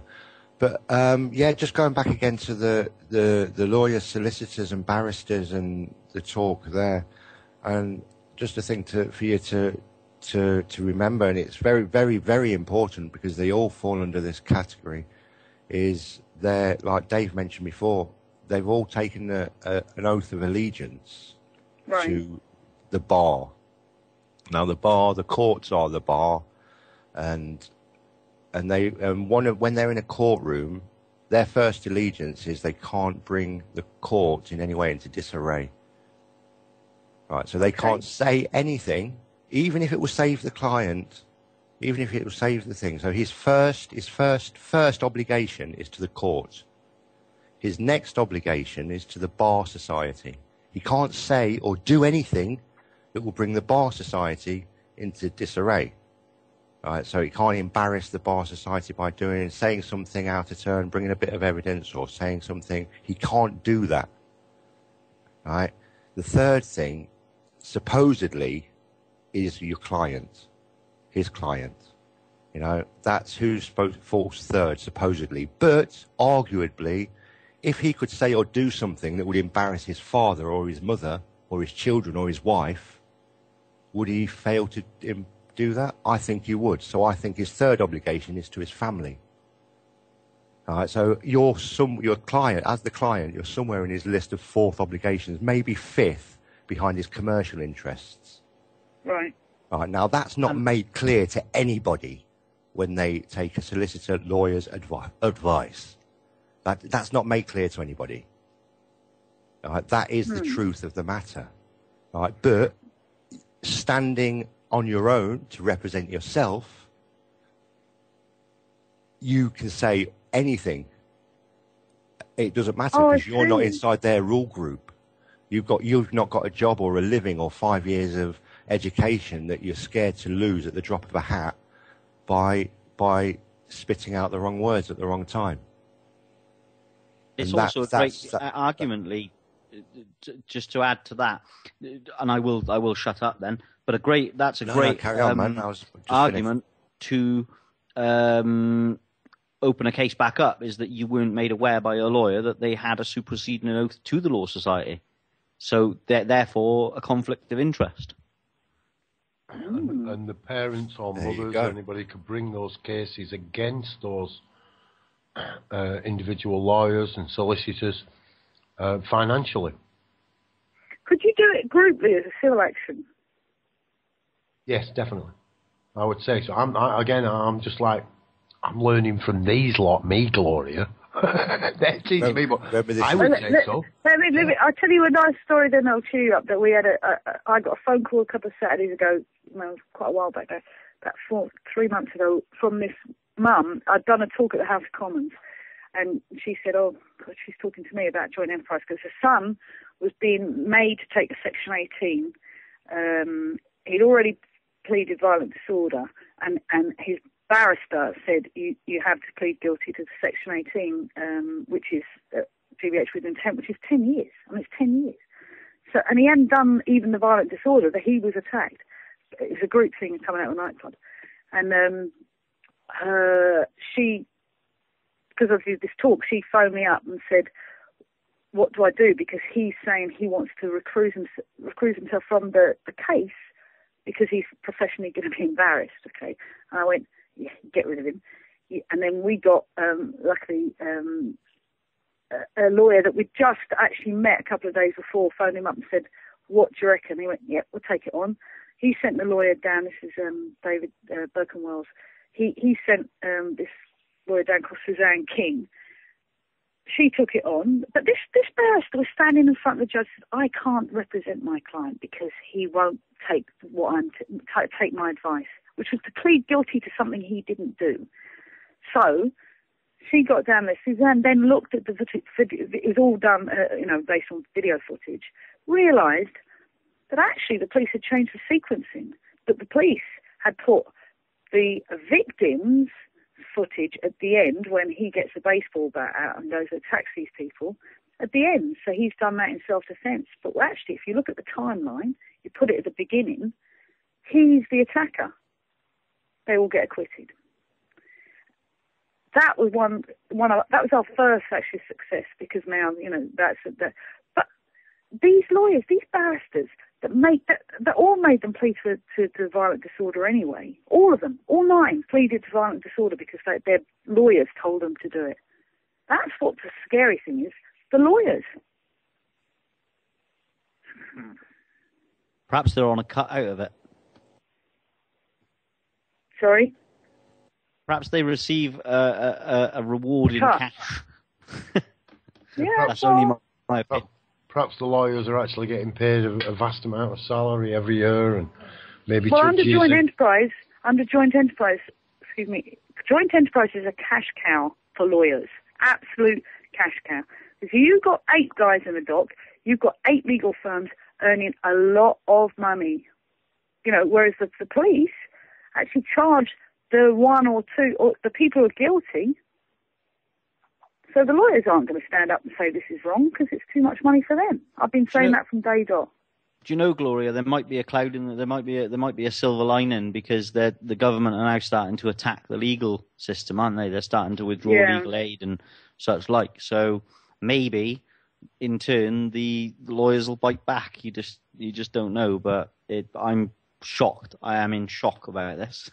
I will be digging, and I'm sure Lee will be digging as well. And well, brilliant. Anything you guys can come up to, with the much more grassrootsy feeling than asking. We've got some good lawyers actually. We've got a guy who's been our sort of stalwart, who's been advising us all the way along. He doesn't have as much respect for his profession either. So, but he does believe in the rule of law, and I think any of us, we all do actually. We do want it to be thorough, robust, and fair, and joint enterprise strips it of any of those qualities, and it's a sledgehammer exactly for the police. And he says, that it is the police. It is definitely to do with the police. That they're the ones who we need to be looking at. But I actually think the whole justice system needs to be looked at. I couldn't agree with you more. And the whole prison system and the way that the prisoners are treated within the prison system as well. Like you're saying, Kevin, who's been in solitary confinement for 3 years. It's just unbelievable. I don't think there's ever been a policeman that's been convicted of murder, even though I don't know how many people have died in police custody. I remember the story about Smiley Culture, and he was supposedly stabbed himself in the heart while his house was being searched, and I don't quite get that, because as far as I'm concerned, I thought if your house is being searched and you're present, then you'd have a police officer standing by you the whole time, so that you didn't go and flush drugs down the toilet or whatever. You're sitting on your hands. And you're sitting on your hands. That's the police procedure. You sit on your hands and you're not allowed to move. Yeah, so how he then managed to stab himself in the heart. Oh, no, he made a cup of tea. They allowed him into the kitchen to make a cup of tea. Oh, yeah, like they do. Yeah. That's bollocks. It's absolutely bollocks.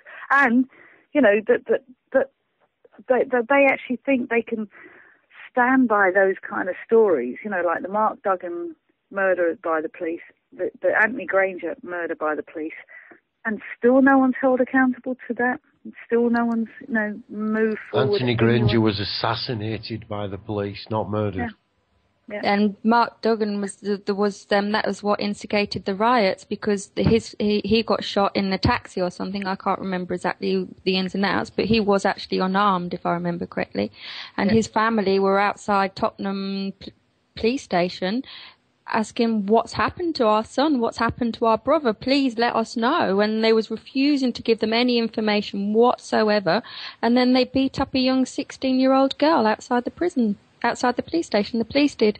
And that's what triggered the riots, because this is people like in London, mainly black youths that have just had, I'm not saying that they were the ones that was that mainly did the riots, because that's not right. It was all people from different classes, teachers, teacher assistants, dentists, ballerinas, loads of people got involved in the riots. But this is what instigated it, is that they have had enough of being terrorised day in, day out, being beaten up, being pulled aside and searched and bashed up against shop windows, and the things that they have to deal with on a daily basis, of being pulled into the back of police vans, being strip searched for no reason whatsoever.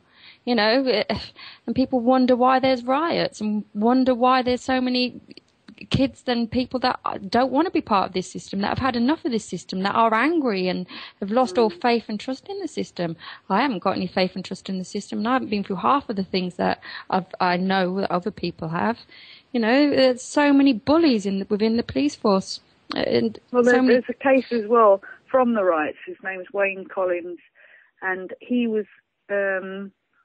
you remember the Birmingham case where there was the guys who shot at the helicopter? And they got massive tariffs, by the way, that no one's probably caring about because they shot a helicopter, idiots. But they got massive tariffs. But there was one lad there that's been Wayne Collins that didn't know any of them. He happens to be black. They're all black lads. He didn't know any of them. He had some kind of link somewhere under joint enterprise. He got 18 years. He didn't have a gun. He didn't shoot at a helicopter. He's out in the riots, which actually he wasn't in the riots. Actually, he filtered into the pub, and then they came out of the pub and started shooting at a helicopter. He was in the pub. 18 years that lad's got. Going to the pub. Yeah. 18 years. Not having a gun. That seems fair. 18 years for doing something that thousands of generations of people, perhaps, and I'm not into alcohol, I'm not, but you know, an Englishman can't go to the pub. Yeah, he lost it. He got lost. He lost his friends. There was a carnival in Birmingham that weekend, so he was trying to hook up with them, and he got caught up with the guys. But we've actually had another case in Liverpool where a lad has hired a car. He's got insurance out for a car for a day because he wants to test drive it. So he's hired this car and he's left the insurance in the car. He's then used later on in a crime. It's a shooting. It's gang related. And they bring this lad back into it. And even the guys in the dock saying, we don't know who he is. His name is Wesley. And they go, we don't know who he is. It's nothing to do with us. Wesley's got 26 years. Just for hiring a car. But that's what I'm saying. That's how low the evidential bar can be. If you can find a bit of evidence and link it by association to someone else. Wesley Porter, he's on the website. What was the claim? Where was the link? Although he hired this car, where was the link? Just so. But he must have, that the car. Well, I don't know. I mean, when you ask me for the links, I don't know because I wasn't in court. But the fact that he was in the car means that there's evidence that he's got the car because he left the insurance papers in the car. That means that he must have known that this car then was going to be used later in a drive-by gang-related crime. And I think when it does topple into kind of the gang-related stuff, if it's, especially if it's drugs, if they've got police are kind of like, oh, we're going to get you, they don't care. They'll take a lot of people out. They'll take a lot just because, we've got to stop drugs and we can get. So that, I mean, it's murky, but it's actually simple. We've got some people who might have been doing something. They might have been doing something like a drug dealer. They say that, I was a drug dealer, but I wasn't a murderer. So that's why I say charge them for what they were doing. Charge them for what they actually did. Don't charge them for something else. No, that's too right, and that's exactly what I stand by. No one's saying that anyone should get away with murder here. People should, if they have done a murder and it can be proved that they killed somebody, then nobody's arguing that they shouldn't go to prison and serve time. Or what we don't like is the fact that somebody can hire a car and end up doing, did you say 18 years?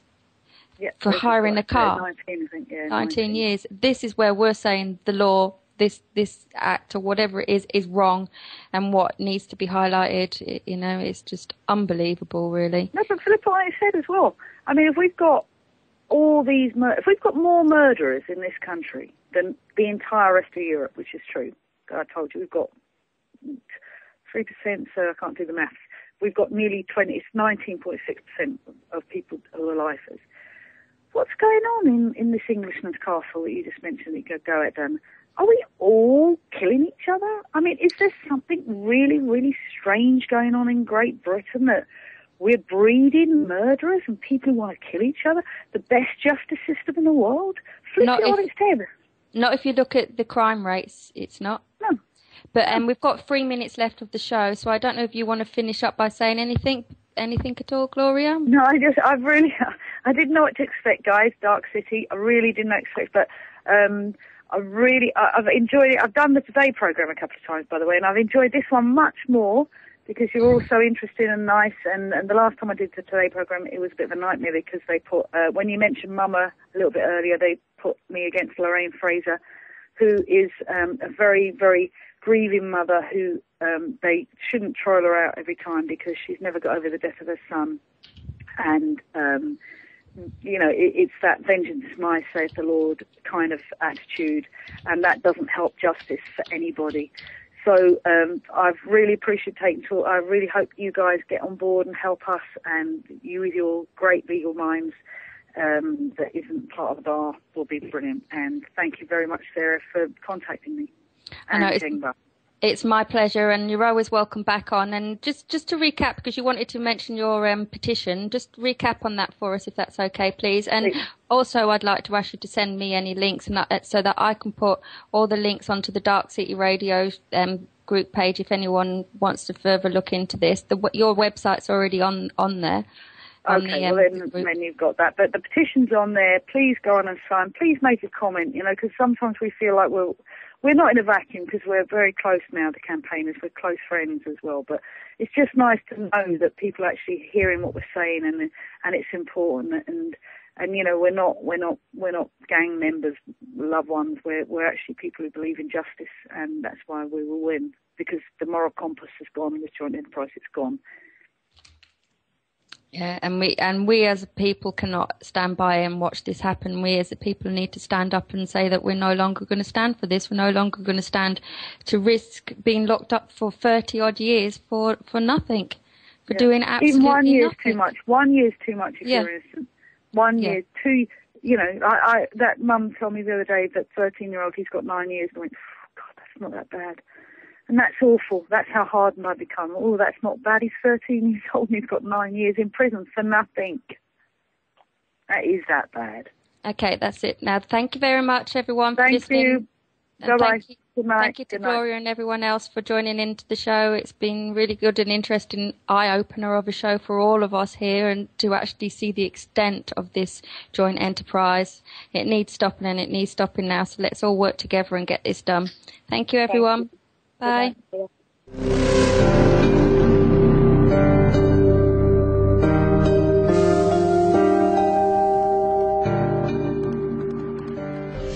promote peace and harmony among nations. Being a new beginning for mankind. New beginning.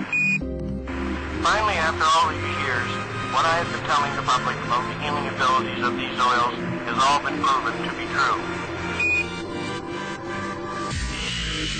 Well, of course, I'm Rick Simpson, and this is the Dark City Radio Show. Dark City Radio Show. Dark City Radio Show. Dark City Radio Show. This is about the medicinal use of cannabis. Lately, we've been trying to get this thing going together in Spain. so people can come and get treatment. At the Compassion Club we hope to form. Dark City Radio and Compassion Club we hope to form.